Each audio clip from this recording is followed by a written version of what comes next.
Kila mtu anataka kufanikiwa, kila mtu anataka maisha bora, uhuru wa kifedha, amani ya moyo, akili na uwezo wa kusaidia familia yake. Lakini ukweli mchungu ni huu, sio kila mtu atafanikiwa, hata kama wote wana ndoto zinazofanana. Na tofauti kubwa inayowatofautisha kati ya mtu aliyefanikiwa na ambaye hajafanikiwa sio bahati tu, sio connection, sio elimu wala mazingira. Tofauti kubwa ni maamuzi. Waliofanikiwa hawakuamka siku moja na kujikuta wamefanikiwa. Walifanya maamuzi magumu kipindi ambacho watu wengine walichagua kufanya starehe. Maamuzi magumu ya watu waliofanikiwa yaliwapa nafasi ya kufikiria kesho yao kwa kujinyima leo ili waishi vizuri kesho. Leo nataka tushirikiane kuchambua maamuzi 6 muhimu ambayo karibu kila mtu aliyefanikiwa aliyafanya. Kama utaelewa na kuanza kuyatekeleza, polepole mwelekeo wa maisha yako utabadilika. Hebu jiulize swali moja rahisi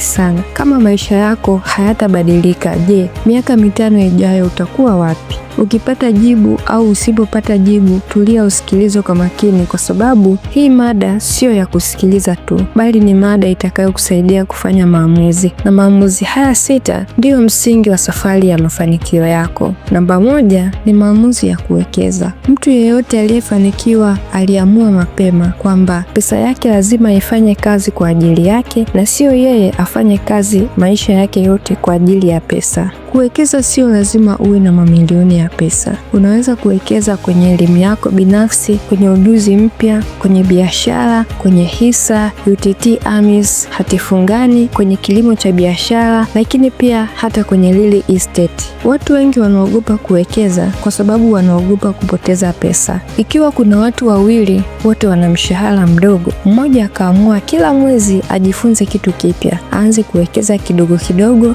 na kujaribu fursa mpya, na mwingine akaamua kula starehe, na wahenga wanasema raha jipe mwenyewe. Lakini miaka 5 baadaye, lazima mmoja kati yao atakuwa na maisha mazuri na mwingine atakuwa analalamika kulingana na ugumu wa maisha. Mafanikio yanapenda watu wanaosubutu. Weka hiyo akilini, tembea nayo na uishi nayo. Na maamuzi ya pili ni maamuzi ya kuweka akiba. Akiba sio pesa inayobaki baada ya kutumika. Akiba ni pesa inayopangwa kuwekwa kwa siku, wiki, mwezi, mwaka au miaka. Akiba inakupa amani ya akili na moyo na kukupa nguvu ya kufanya maamuzi bila hofu. Akiba inaweza kutumika kama mtaji inapotokea fursa. Watu wengi wanaishi maisha ya madeni kila siku kwa sababu hawana akiba. Akiba sio ishara ya kuwa ni mtu bahili. Akiba ni ishara ya hekima. Hata maandiko matakatifu ya Mwenyezi Mungu yanasema mwenye hekima huweka akiba nyingi. Kama unapenda kujifunza kuhusu biashara, ujasiriamali,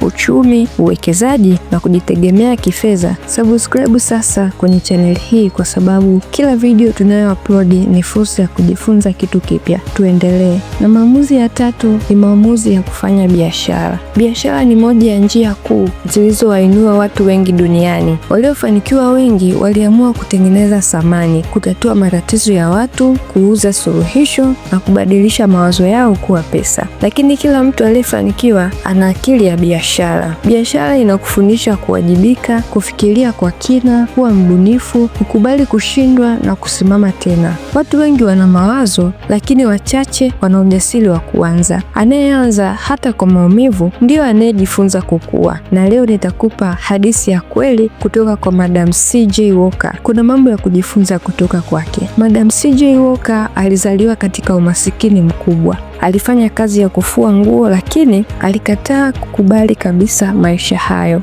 Alipoona tatizo la nywele kwa wanawake weusi, aliona kama ni fursa ya biashara kwake na kuanza kuuza suluhisho kwa mtaji kidogo akiwa nyumbani kwake, na akaanza kuuza bidhaa hizo mlango kwa mlango, mguu kwa mguu. Hakuna gari wala baiskeli, lakini hakukata tamaa licha ya kudharauliwa na watu.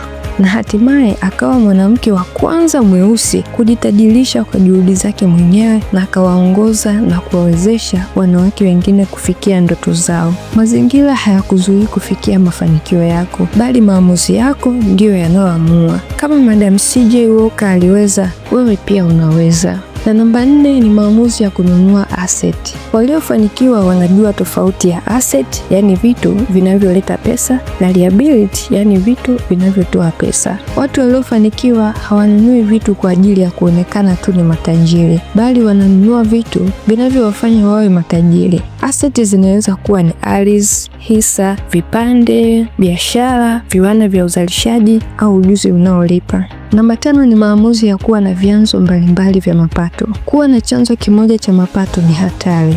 Watu waliofanikiwa waliamua wasitegemee mshahara peke yake na kutengeneza njia zaidi ya moja ya kujipatia pesa. Vyanzo vya mapato vinaweza kuwa ni biashara ndogo ndogo, kazi za mtandaoni, kilimo cha biashara, hisa na uwekezaji. Jiulize swali muhimu sana. Ikiwa unategemea chanzo kimoja cha mapato ambacho ni kazi tu peke yake, ikitokea ukakosa kazi yako leo, maisha yako yatakuwaje? Namba 6 ni maamuzi ya kuishi chini ya kipato. Hii ni ngumu zaidi kwa watu wengi, lakini waliofanikiwa wengi hawakufuata presha ya jamii kwa kuishi juu ya kipato kwa kutaka kuonekana matajiri. Mafanikio hayaji kwa bahati, yanakuja kwa maamuzi sahihi yanayorudiwa kila siku. Anza kuwekeza, anza kuweka akiba, anza kujifunza na kubadilisha mtindo wa maisha yako. Maisha yako ya baadaye yanatengenezwa na maamuzi unayoyafanya leo. Usichelewe kuamua. Waliofanikiwa hawakuwa tofauti na wewe. Walifanya maamuzi, hawakusubiri muda. Anza sasa.